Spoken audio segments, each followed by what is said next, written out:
Nako, nako, nako, nako. May pahiwatig itong si Dr. Love, no? Tungkol dito sa pagpunta niya, no? Or pagpunta ni Bal Santos Matubang sa kanila. Bakit ko nasabi yan? Dahil dito sa live niya, meron siyang mga sinabi na possibility. And that possibility will only come out kung walang napag-usapan. Diba? Ganun po yun. Hindi naman pwedeng basta-basta na lang babanggitin yan ni Dr. Love kung hindi yan pumapasok sa isipan ng kung sino man yung kausap niya. Diba? So, nakaka-intriga pero marami ang tataas ang kilay. Marami ang pwedeng magalit, matuwa. Mixed emotions.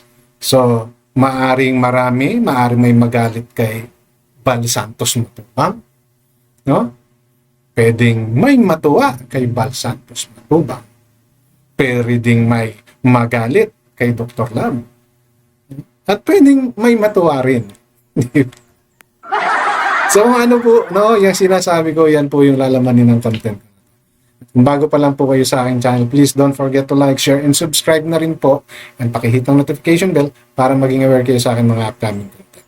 Any comment, suggestion, recommendation, leave it on our comment section.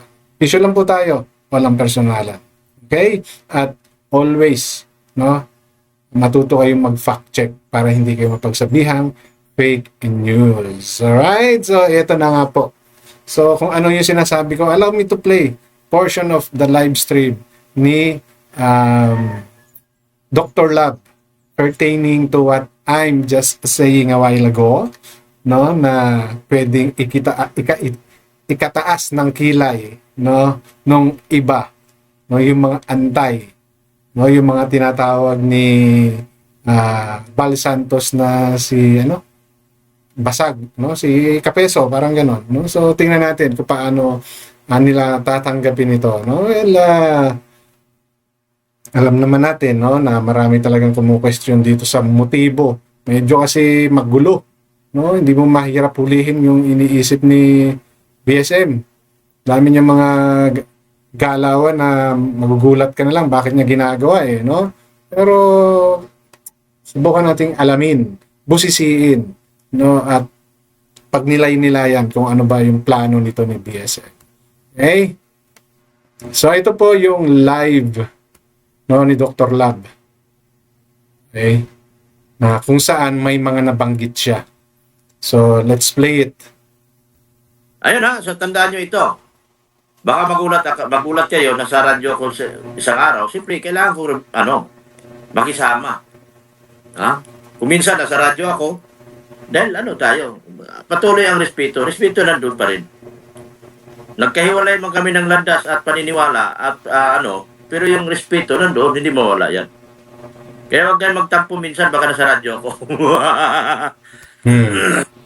So, ano ba ang ibig sabihin yan? Sino ba ang may radio station? Sino ba ang may boom station? Sino ba yung every 4 o'clock, I think? No, basta hapon, nakikita ako yun. Sino ba meron nun? Di ba si Bal Santos Matubang? And for Dr. Love to mention this, alalahanin nyo, nagpunta yan doon sa kanila Beyonce, no, sa Batalero, pero hindi niya inabutan. So, saan siya nagtuloy? Kanila Dr. Love. At may vlog siya noon. Di ba? Nakita natin yung vlog na yun. Pero, hindi sinabi or walang minention si Dr. Love, si Bal Santos Matubang about sa conversation na yun. Then suddenly magkakaroon ng ganitong kwento si Dr. Love. So, marami ngayon yung magtataka niyan. Bakit ginawa, no, ni Bal Santos Matubang yun? Ano ba talaga ang tumatakbo sa isip ni Bal Santos? No? Alam nyo, Bal Santos is really veteran, no, sa mga ganito na. Kita naman sa mga galawan. O kaya nga maraming hindi na nakakaunawa sa ginagawa niya kasi kung minsan talaga off the rules na siya. Off the rules na siya Di ba? Ano ba ang rules? Part siya ng rules na hindi niya dapat binablog yung mga hindi na nasa kalingap. Di ba? Isa sa rules yan. O, kalingap pa ba si Dr. Lab? Hindi na. Beneficiary ni Dr. Lab si Darlene. O, pero binablog ni Val Santos. O, ngayon, may ganitong sinasabi si Dr. Lab. So, saan kukuha ng idea to si Dr. Lab? Di ba? So, masama ba yung ginagawa ni Val Santos Matubang? Ano ba to? For show? Ano ba to? Scripted? So, ganun na yung mga iisipin ninyo. Pero kung kayo po ay taong may malawak na pangunawa, di ba? Remember, they are still a blogger. No? And views is still one of the important key. Bakit nila ginagawa or bakit namin ginagawa to? Di ba? So, depende na lang po yan kung paano ipipresent, i-address, palalakihin, pahahypin, no? Pag-uusapan yung mga issue. Pero kayo pong mga viewers pa rin ang dapat umintindi sa kung ano man yung pinaplano. Ako, bilang reactor at bilang viewers din, no? Para sa akin, no? Tama lang yun. Di ba? Show. No? Na you're not affected sa pangyayari. Kasi maapektuhan ka, sino ba ang magsasuffer? Di ba? Kung hindi naman totoo, oo, sige, umalis sila. Tangay-tangay si Beyonce, sabihin na natin yun. Di ba? Kung hindi rin naman ginusto ni Beyonce, sasama ba si Beyonce? Di ba? Kung hindi ba ginusto ng batalero, sasama ba sila kay Dr. Love? Kung hindi ba gusto ng Team Guapa kay Dr. Love, bubuo ba sila ng team? Di ba? So these are their decisions.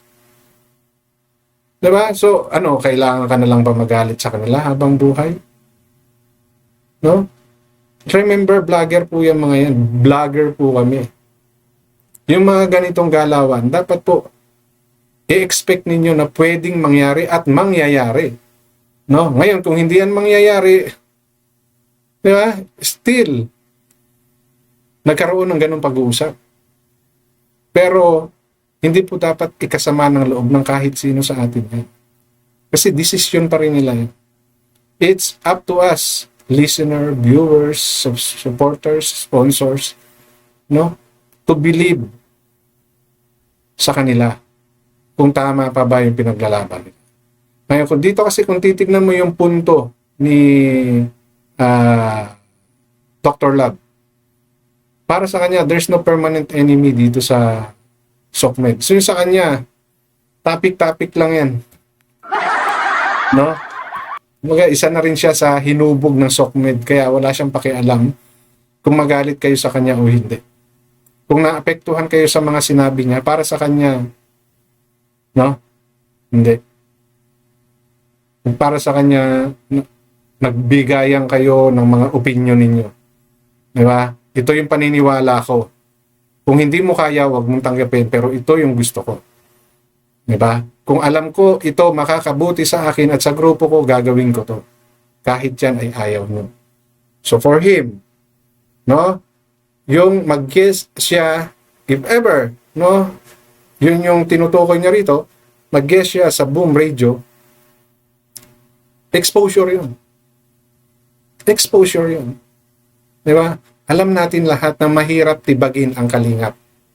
Okay? Tanggapin na natin sa hindi yan. Baga institusyon na yan dito sa charity community. So mahihirapan po talaga kayong tibagin yan kung yun yung plano ninyo. Di ba? So, yung mga ganitong oportunidad, vlogger, si Dr. Love, he will grab it. Exposure yan eh. Promotion yan. Di ba? Sabi nga nila, negative or positive, if yan ay publicity at pag-uusapan ka, it's still publicity. Dahil pinag-usapan ka eh. Depende na nga lang yan kung negative or positive. Kasi both, papanoorin yan. So yun yung kay Dr. Love. Kaya doon sa magagalit, tataas ang kilay, mag-aansab or magsasab.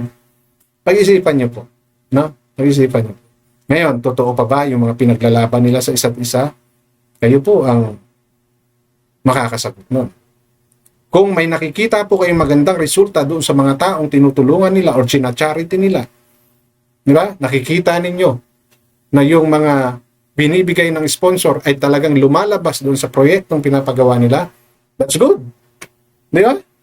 Kasi nag-benefits yung beneficiary nila eh. Naging transparent sila sa pagbibigay ng beneficiary nila eh. Now, if not, then that's a different story. Di ba? It's a different story. So, sa akin dito, yung mga ganitong ginagawa ni Dr. Lap at ni Bal Santos Matubang, no? Makakatulong po yan sa isa't isa. Makakatulong po sa kanila yan. And malay nyo, di ba? Sa ginawang yan ni Bal Santos, hindi na talaga umalis si Beyonce. Magkaayos sila. Ni Dono, di ba? Kung hindi man sila magkaayos na magsama uli, di ba? At least, na-patch nila yung hindi nila pagkakaunawaan. So, they separate ways na okay sila sa isa't isa. Then, they makakamove on pa sila lalo. Di ba? So, yun po yung pag-iisipan natin. The outcome of whatever they are planning, especially kapag yan ay para sa beneficiary, and nakita ninyo with full accountability and transparency yung tulong na binigay nila, that's it. That's good. Maging masaya na po tayo. No, ngayon, kung sila man ay gumagawa ng script para sila ay pag-usapan, then it's your analysis and critical thinking. No? Ang dapat niyong pagganahin. Okay? Hindi po yung emotions ninyo. Kasi bandang huli, kayo lang naman ang mahihirapan. Sila eh. Diba? Galit na galit kayo. Alam ba nila yun? So, ganun po yun, no? At doon naman, no, sa, ito, Dr. Lab, huwag mong mamasamain, no, na panood ko lang doon sa isa sa mga vlog mo, na hindi mo minimension yung name ng mga nagbibigay or ng sponsor dahil sabi mo nga ayaw nilang ipabanggit, di ba? Ayaw nilang ipasabi. But for me, Dr. Lab, for the purpose of transparency and accountability, no? Bukod sa, for sure, alam ko may record ka kung sino yung nagbibigay sa'yo, no? Kung talagang ayaw ng sponsor na makilala siya in real name, no? Kayo na po ang mag-initiate. Kasi po, pera yan. Alam nyo naman po, pagdating sa pera, marami ang dumudumi ang isip. Diba? So, let's say, may 5 kang sponsor na ayaw talagang magpakilala. They don't want to reveal their real identity. No, assign them. No, with something na alam nilang sila yon. Diba? Pwedeng si sponsor 1 or si Guapa 1 or si Dr. Lab 1. Oh. Di ba? Para at least ma-identify nila yung sarili nila, uy, aking galing yun. Uy, yun, aking galing. Even though hindi kilala ng tao, for them to know kung saan napunta yung pera nila, malaking bagay po yun. No? At mas pagkakatiwalaan po kayo ng mga sponsor ninyo. Yun po yung mahalaga, the trust na they will give to you. No? Kahit na po sinabi nila wag silang makilala, okay ma'am, sa ganito na lang po, no? O kayo po, ito po yung magiging alias ninyo, kayo si Guapa 1, no? O kayo po si Dr. Lab 1. Pagka yun po yung minention ko, kayo po yun. No? Ganun po, para hindi po kayo ma-question. No? Okay po yung ayaw nyo silang makilala, but for transparency purposes and trust, no? If I were you, ganun po yung gawin ninyo. Mas maipapakita nyo po yung sincerity ninyo by doing that. I'm not saying na you're not sincere, no? Alisin po natin yung mga doubts, especially money involved. Marami po kasi nasira dyan. Marami po.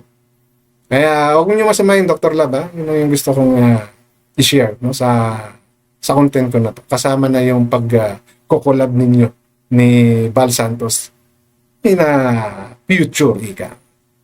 Okay? So, yun lang po yung gusto kong i-share sa content na to, and always po, matuto kayong mag-fact check para hindi kayo mapagsabihan ng fake news. Kaya dito na lamang, maraming salamat.